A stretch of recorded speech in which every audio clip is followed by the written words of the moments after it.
That's right. I bought an abandoned cabin full of stuff on the ocean. We're about to pull up to it for the very first time. I've never seen it before. If you've watched Skote Outdoors, you probably think you know this story. A rugged guy, a remote island, a crumbling house turned into a dream. Calm vibes, cozy edits, wholesome love story. But that's version 2. Before the island, before Kelly, before the peace, Matty Clarke was at the center of a legal disaster involving illegal construction, public land, and a court case where his own YouTube videos were used against him. Yeah, it got ugly. The Yukon Dream. Back in 2020, Matty Clarke wasn't a husband or an island homesteader. He was a solo survival YouTuber with a camera, his dog Ronnie, and a dream of disappearing completely into the Canadian wilderness. He'd spent years bouncing around Canada, living primitively in harsh conditions, chasing total self-sufficiency. The kind of lifestyle most people romanticize but never actually try. Matty wasn't just talking about it, he was doing it. From the Yukon to the desert, he pushed himself to survive in some of the most unforgiving environments imaginable. This wasn't a weekend camping trip or a social media stunt. This was his life, his identity, his obsession. When 2020 rolled around, Matty headed north to Dawson City in the Yukon Territory with a plan. He wanted to stake a mining claim, hike deep into the bush, and build a log cabin from scratch. No utilities, no neighbors, just him, his dog, and the wilderness. The timing was almost perfect. The world was locked down in a pandemic, and people were desperate for escapist content. They wanted to watch someone living freely while they were stuck inside. And of course, he was going to film everything. That's when Skote Outdoors really started taking off. His series, Alone in the Yukon, showed Matty trekking more than 25 kilometers up the frozen Yukon River to a remote spot called Ensley Creek. Viewers watched him living in a tent, clearing land, cutting logs, and slowly building a 16 by 20-foot cabin with his own hands. The footage was unfiltered, no fancy editing, no sponsorship deals, just a guy with a chainsaw and a vision. The videos were raw and oddly comforting. Matty would talk straight to the camera, often out of breath, sometimes exhausted, delivering these motivational monologues about chasing your dreams while literally standing in the snow with an axe in his hand. He'd say, "Dreams come true every day. You just gotta make them come true." It felt authentic. Not polished, not influencery, just a guy freezing in the woods and refusing to quit. People loved it. The channel exploded. Tens of thousands of subscribers turned into hundreds of thousands. Comments poured in from people all over the world saying Matty inspired them to rethink their lives, to escape the grind, to do something real. For viewers stuck in apartments during lockdowns, watching someone harvest their own logs and build their own shelter felt revolutionary. Matty represented an alternative, proof that you could reject the conventional path and create something with your bare hands. His subscriber count climbed rapidly as people binged his content, watching him battle brutal winters, swarms of mosquitoes, and the profound loneliness of true isolation. But while viewers were cheering him on, a massive problem was quietly building in the background, one that Matty either didn't understand, didn't care about, or convinced himself didn't matter. And it was about to blow up everything. The government steps in. While Matty believed he was finally living the life he'd worked for, someone else was paying attention. Not fans or subscribers, the government. And they weren't impressed. In early 2021, Yukon government resource officers conducted routine inspections in the Ensley Creek area. What they found wasn't a temporary campsite or a short-term survival setup. It was a full cabin. There were cut trees, building materials, tools, a generator, a snowmobile, and clear signs of permanent occupation.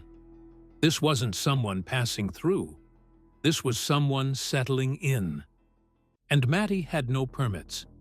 Even worse, the land he chose was public land within the traditional territory of the Trondequechin First Nation. Matty had no legal right to occupy it, build on it, or harvest resources from it. This wasn't just a bureaucratic technicality. This was land with deep cultural and historical significance to Indigenous people. And Matty had moved in without any consultation or permission. The Yukon government sent Matty official notices ordering him to leave the site, dismantle the cabin, remove all his belongings, and restore the land. He was given 30 days to prove that he had authorization to be there. Matty refused. He claimed he had staked a mining claim that gave him the right to occupy the land. The government checked the records and found that when Matty began building his cabin in September 2020, he did not have a valid placer mining claim. When he eventually applied for 1 month later, it was denied. And here's the part that really hurt his case. His own YouTube videos showed dates and timelines that directly contradicted his paperwork. He had documented everything, every tree cut, every stage of construction, every declaration that he planned to live there permanently. The government didn't need to hire investigators or gather evidence. It was all right there on YouTube, time-stamped and narrated by Matty himself.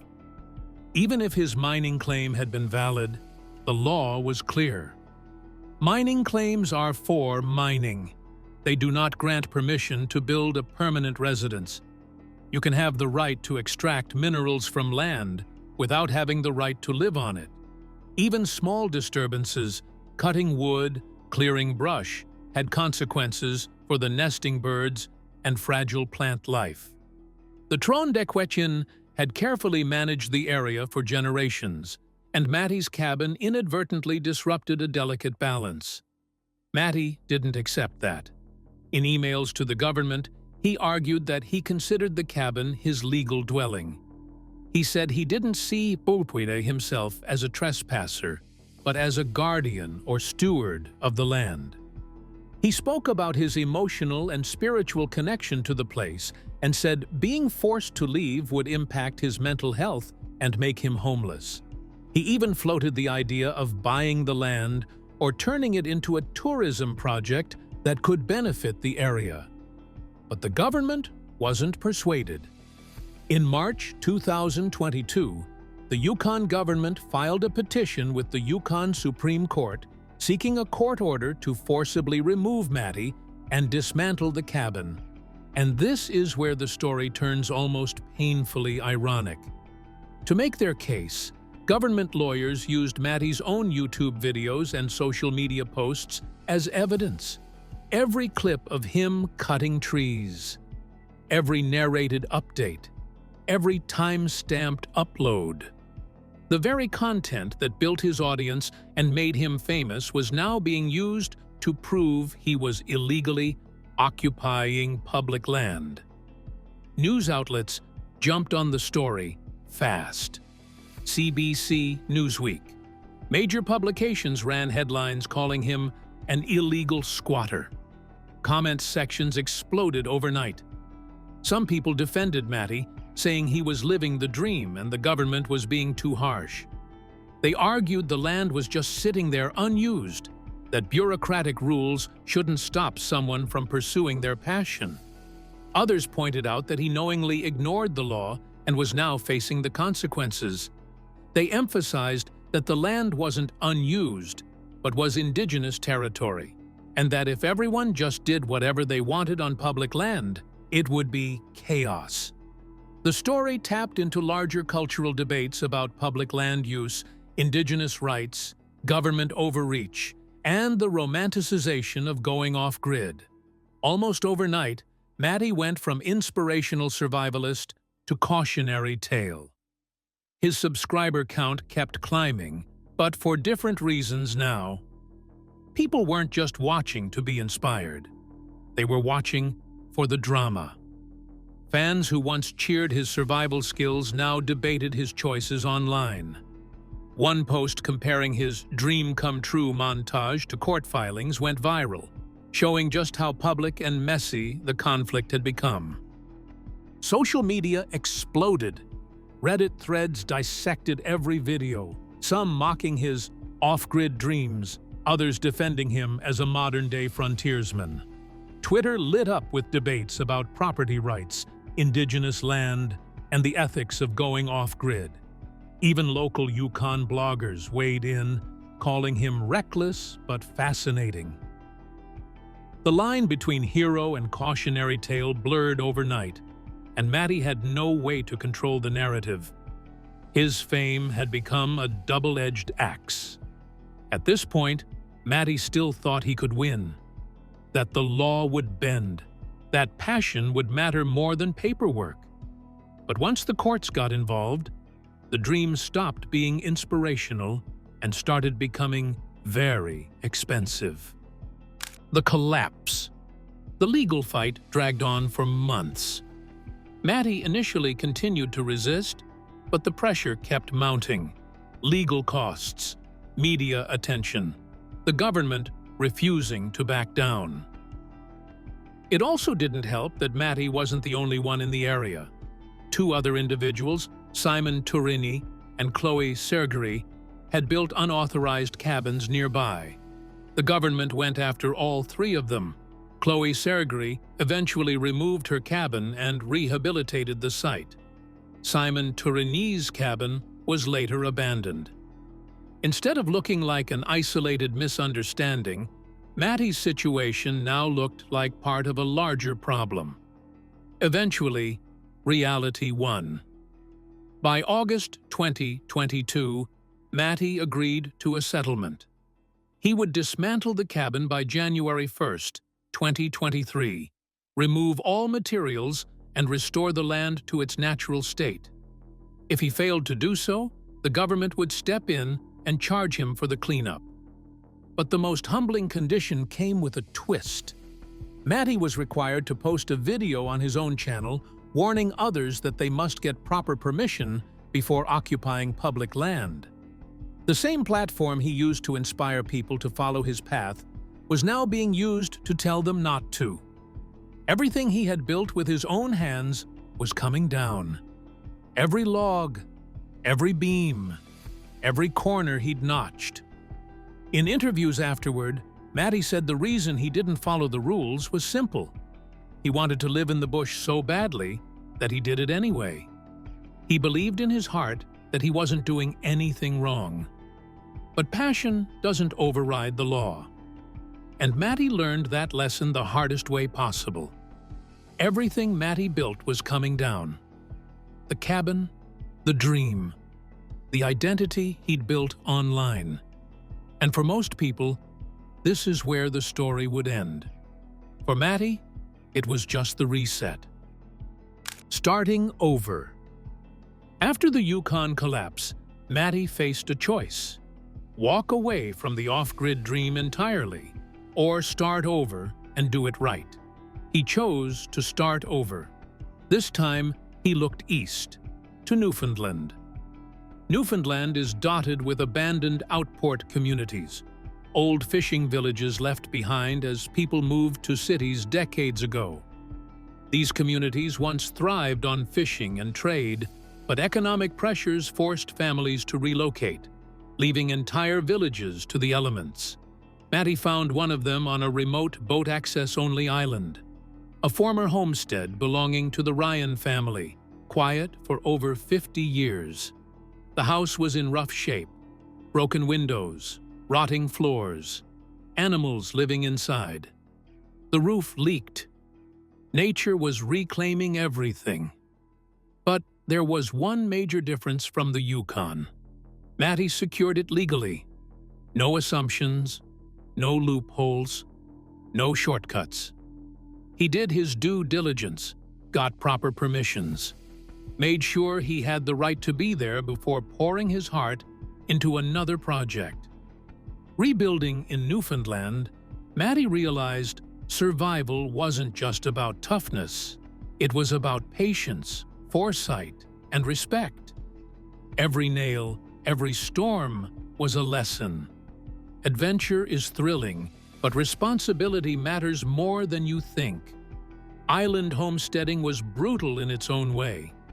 Everything had to come by boat.